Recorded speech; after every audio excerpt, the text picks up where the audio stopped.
Que el Señor los bendiga, queridos hermanos y amigos. Estamos agradecidos a Dios porque Él es un Dios de amor, de misericordia. Y vamos a leer la palabra del Señor en este momento.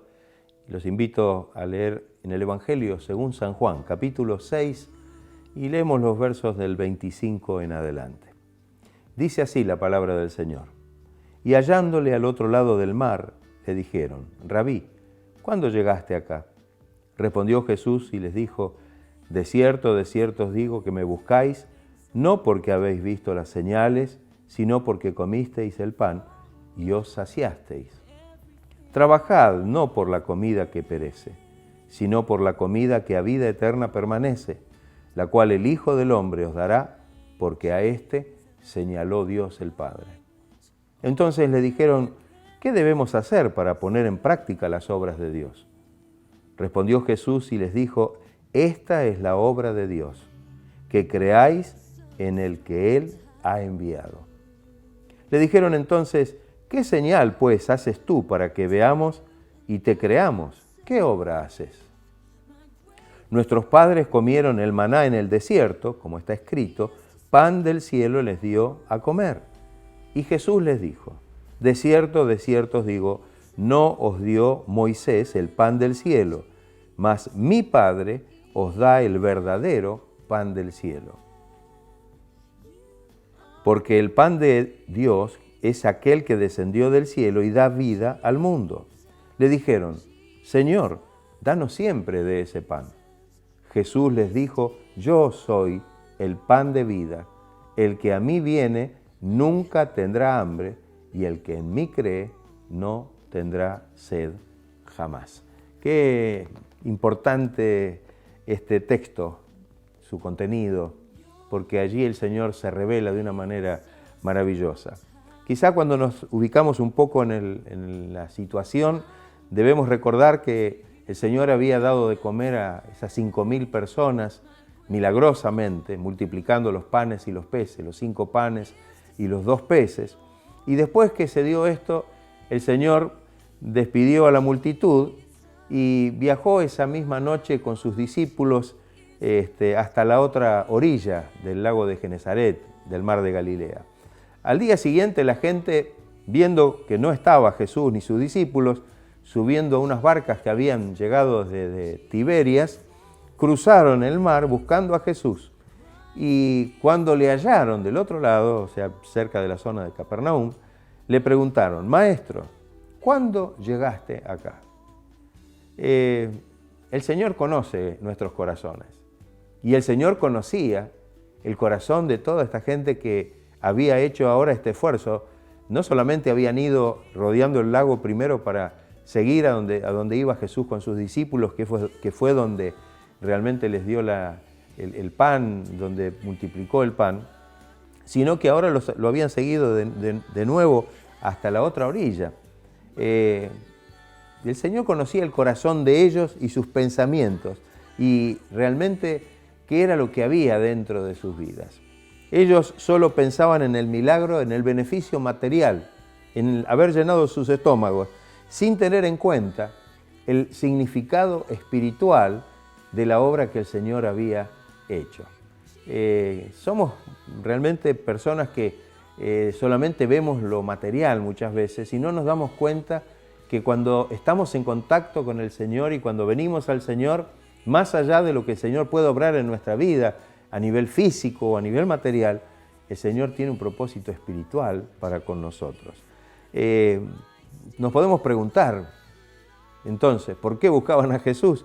Bueno, desafortunadamente ellos pensaron que realmente este hombre que les había dado de comer de una manera milagrosa, podrían realmente proponerlo como rey que los libraría de los romanos, del imperio romano, y que de alguna manera les estaría dando un reino de prosperidad y de abundancia. Esto era lo que seguramente tenían en su corazón.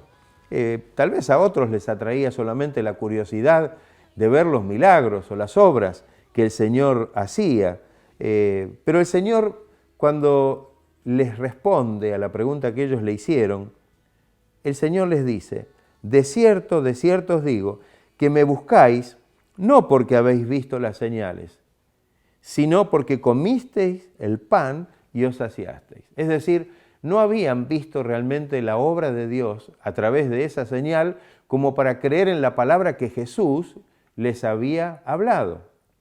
Piensen ustedes que ese milagro de la alimentación había estado en el contexto de un mensaje, de un momento donde Jesús les habló acerca del reino de Dios.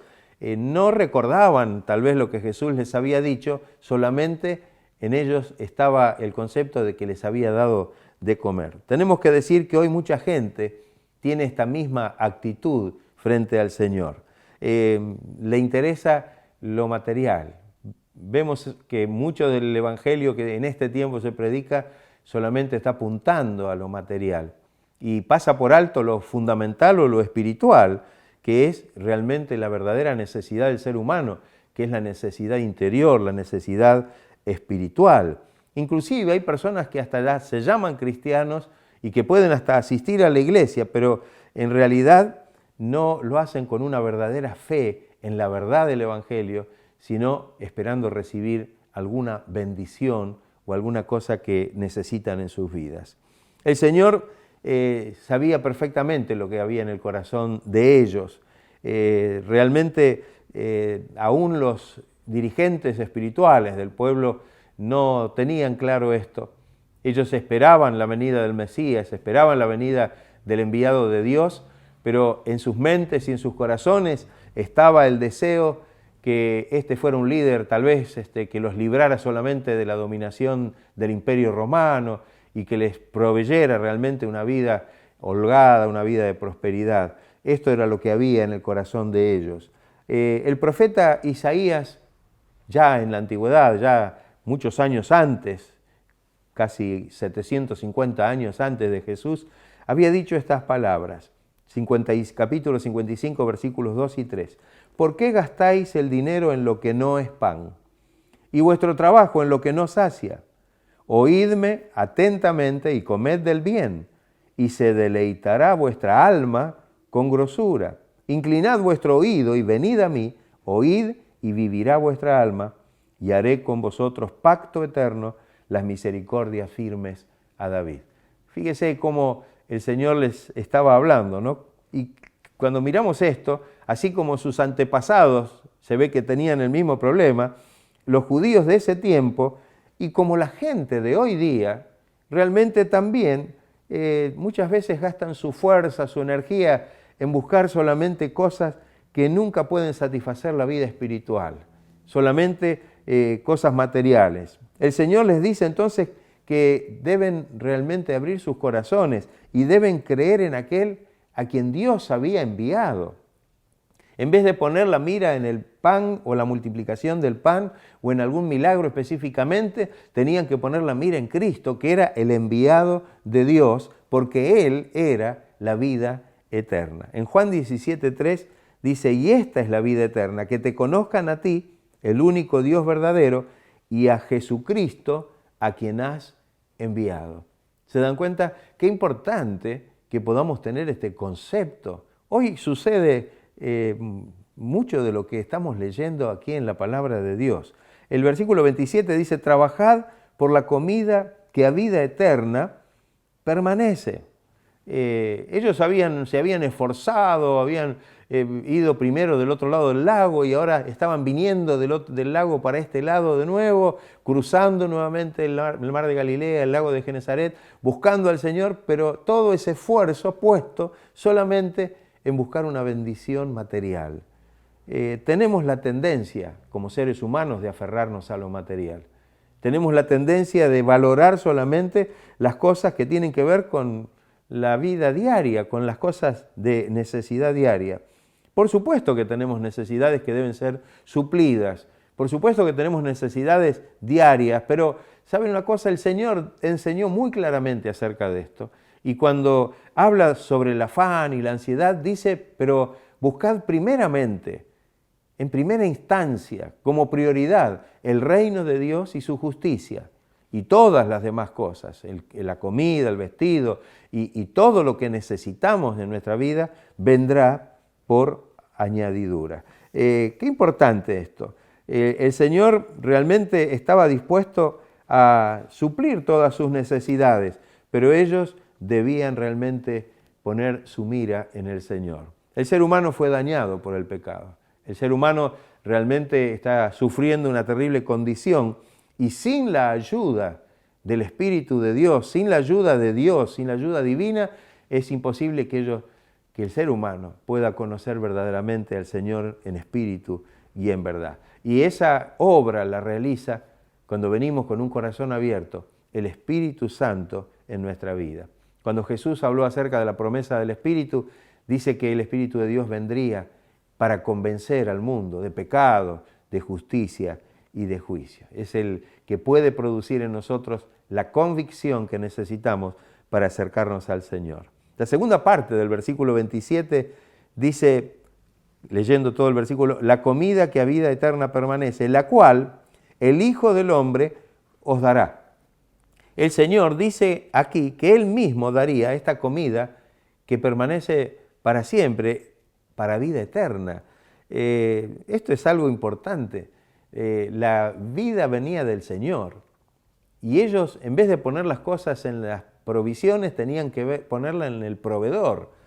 Muchas veces decimos a los hermanos, no venga a buscar una bendición, venga a buscar a aquel que provee la bendición, porque Él es el que puede darnos no solo esa bendición material que buscamos, sino puede llenar nuestras almas y darle sentido a nuestra vida. Dice la Biblia, porque a Él señaló Dios el Padre. Es decir, Dios señaló, enseñó que realmente Jesucristo había venido para esto. En Efesios capítulo 1, versículos 4 y 5, dice, según nos escogió en Él, en Cristo, antes de la fundación del mundo, para que fuésemos santos y sin mancha delante de Él.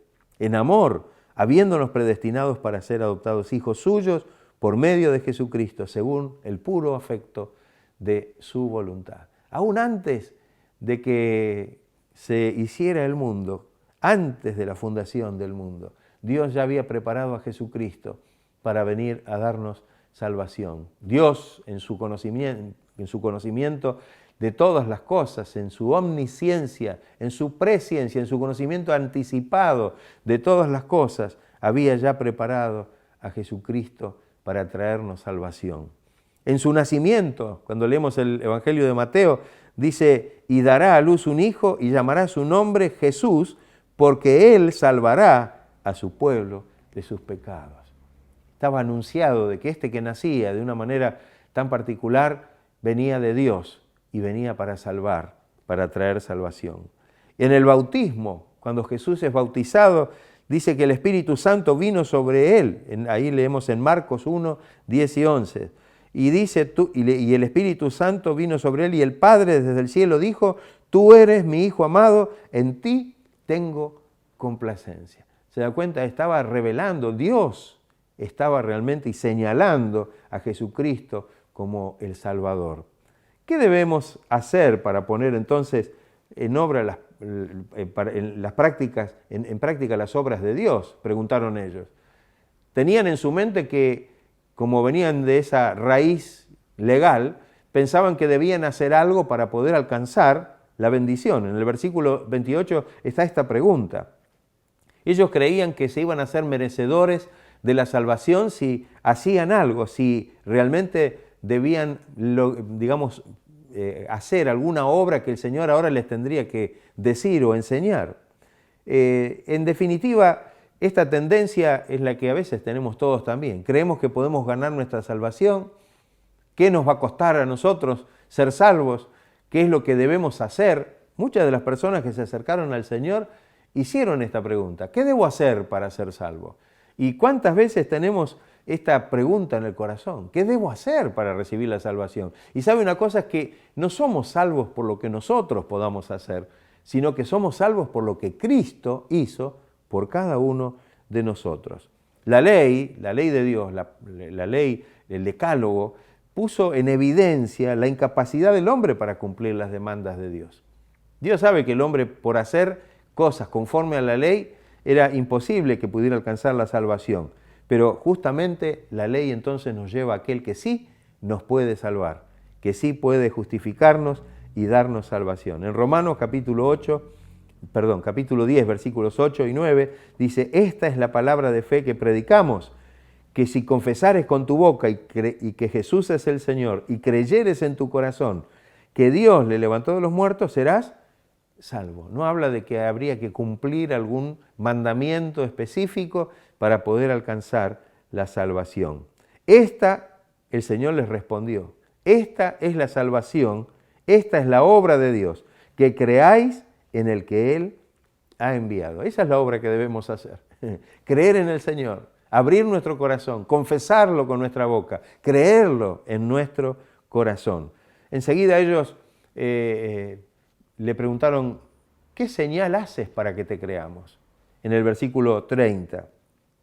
Ellos estaban acostumbrados por los profetas, que de alguna manera el profeta venía a hablar en nombre de Dios y decirles a ellos que debían creer en Dios y que debían arrepentirse delante de Dios.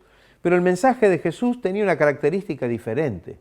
Él ahora les venía a decir que debían creer en Él, debían confiar en Él, porque Él era el que traía y que era poderoso para salvar. De hecho, lo acusaron porque Jesús perdonaba los pecados. Para ellos era una blasfemia, porque no podían aceptar que Él fuera quien lo hiciera. Solo Dios puede perdonar pecados, pero Jesucristo era el Dios encarnado. Ellos estaban dispuestos a hacer alguna obra, tal vez, aunque es probable que solamente era un intento, porque durante siglos nunca pudieron hacer la voluntad de Dios cumpliendo eficazmente la palabra de Dios. Pero en definitiva se negaban a creer que Jesucristo realmente era el que Dios había enviado para traerle salvación. Por otro lado, también les molestó que Jesús dijera que sus obras, las obras de ellos, no les servían para agradar a Dios y que la única alternativa era la fe que debían depositar en Él, en su persona. Creo que es importante para nosotros hoy también, que podamos saber que la única salvación la tenemos cuando clamamos a Cristo y venimos a Él con un corazón abierto y dispuesto a creer en quién es el Señor y qué es lo que Él hizo por nosotros al morir allí sobre la cruz. Cuando miramos la respuesta, la condición de estas personas que hablaban con Jesús, Moisés era superior a él. Moisés les había dado a comer pan del cielo. Habían recibido en el desierto los padres, los antepasados, la provisión que Dios les mandaba desde el cielo, y durante 40 años que duró esa travesía, Dios los alimentó desde ese pan del cielo. Pero en realidad ese pan del cielo era para satisfacer el hambre, era para llenar sus estómagos. En realidad el maná que venía del cielo no podía satisfacer la necesidad espiritual, y este es un punto principal. Ese maná era tipo o figura que apuntaba hacia una realidad espiritual y eterna. Por eso que Jesucristo ahora se da a conocer, por eso es que Jesucristo venía. La provisión de Dios en Cristo. Es como que así como Dios había provisto el maná en el desierto para sus padres o antepasados, ahora Jesucristo venía como la provisión de Dios en este tiempo. El Jesucristo encarnado, hecho hombre, como el pan de vida en este tiempo, para que podamos tener el alimento, no físico, sino espiritual, para poder salvar nuestras almas. Él es el verdadero pan del cielo, el que descendió del cielo y da vida al mundo, dice el versículo que hemos leído en la palabra de Dios.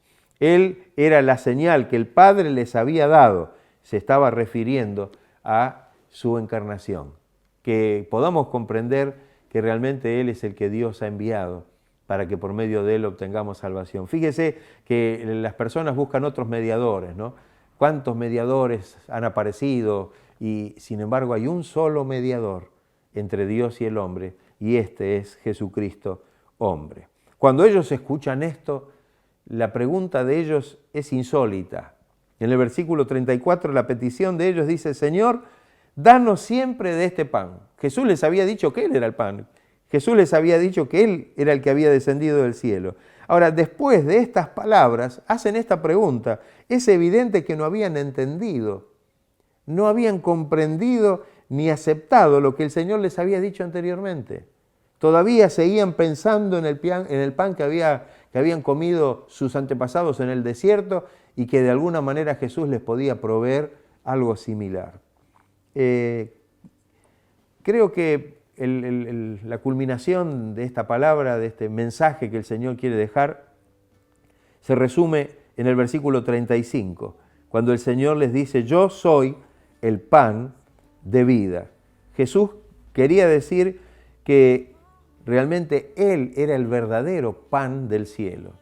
Dios lo había enviado para que el que coma de Él, dice, no muera, es decir, que pueda tener vida eterna. Qué importante para nosotros tener esta bendición en nuestra vida. Dios había hecho su parte. Dios había enviado el pan del cielo. Ya en la antigüedad, cuando Dios envió el maná, ellos debían ir a recogerlo. Y Dios les había dado la instrucción. No es que el Señor se los enviaba a cada casa, sino que ellos debían ir a recogerlo, debían acercarse, recogerlo para poder tener la provisión. De alguna manera, haciendo alguna relación, Jesucristo es el pan que descendió del cielo. Lo que debemos hacer ahora es nuestra parte, acercarnos a Él y recibirlo y aceptarlo como nuestro Salvador personal. Es importante saber que Cristo es el único que puede traer una verdadera satisfacción a nuestra vida. Por supuesto, como dice el texto que recordamos hace un ratito, si buscamos primeramente ese reino de Dios a través de la persona de Cristo, si abrimos nuestro corazón y creemos en el Señor y lo recibimos como nuestro Salvador personal, el Señor después se va a encargar de bendecirnos y de darnos todas las cosas que necesitamos, dice el texto, por añadidura. Dios quiera que podamos abrir nuestros corazones, que podamos saber que en Cristo está la salvación. No hay nada en este mundo, ni nadie en este mundo que pueda darnos lo que el Señor nos da. A Él señaló Dios el Padre, a Él envió Dios el Padre, y ahora nosotros debemos hacer nuestra parte, acercarnos a Él, abrir nuestro corazón, creer en Jesús como nuestro Salvador personal y recibir esta vida. Yo soy el pan de vida, el que de mí come no tendrá más hambre. Es decir, el Señor saciará, será la satisfacción de nuestra vida y podremos alcanzar la eternidad allí en la presencia de Dios. Que Dios nos ayude, que abramos nuestros corazones y que recibamos esta maravillosa bendición del Señor. Podemos hacer una oración todos unidos. Los invito a orar juntamente conmigo y pedir al Señor que obre con su poder y con su gracia en cada corazón. Si hay alguien que nunca recibió a Jesucristo, que nunca aceptó al Señor en su corazón, en su vida, que en este momento pueda abrir su corazón, recibir al Señor, acercarse de corazón a Él, sabiendo que el Señor lo estará bendiciendo y le dará este pan de vida. Qué importante que podamos tomar la actitud, que hagamos lo que realmente el Señor quiere que hagamos, y esto es que nos acerquemos al Señor. Él nos llama, pero nosotros debemos acercarnos a Él y recibirlo por fe. Todos unidos vamos a hacer la oración. Señor y Padre nuestro, estamos agradecidos por tu gran amor y misericordia, por Jesucristo nuestro Señor y nuestro Salvador.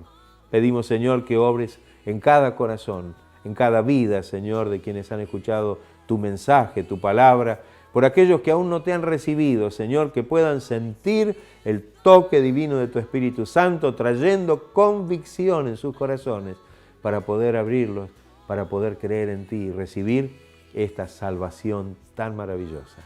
Señor, si hay quienes tienen necesidades, sabemos que tú por añadidura suples todas nuestras necesidades. Señor, que tú sanes, que obres, que libres, que tú, Señor, estés proveyendo, aún en lo material, abriendo puertas de bendición, de trabajo, que bendigas los hogares, las familias, y que tu gracia se pueda derramar en abundancia en cada vida y en cada corazón. Lo pedimos en el nombre de Jesucristo, para su gloria y para su honra. Amén. Gracias, Señor. Gracias, Jesús amado. Gracias, Jesús. Gloria a Dios. Que el Señor los esté bendiciendo ricamente Que la gracia del Señor pueda estar inundando sus corazones, trayendo esta satisfacción que solo Él puede darnos en nuestra vida, en nuestra alma, en nuestro corazón. Que Dios los bendiga ricamente.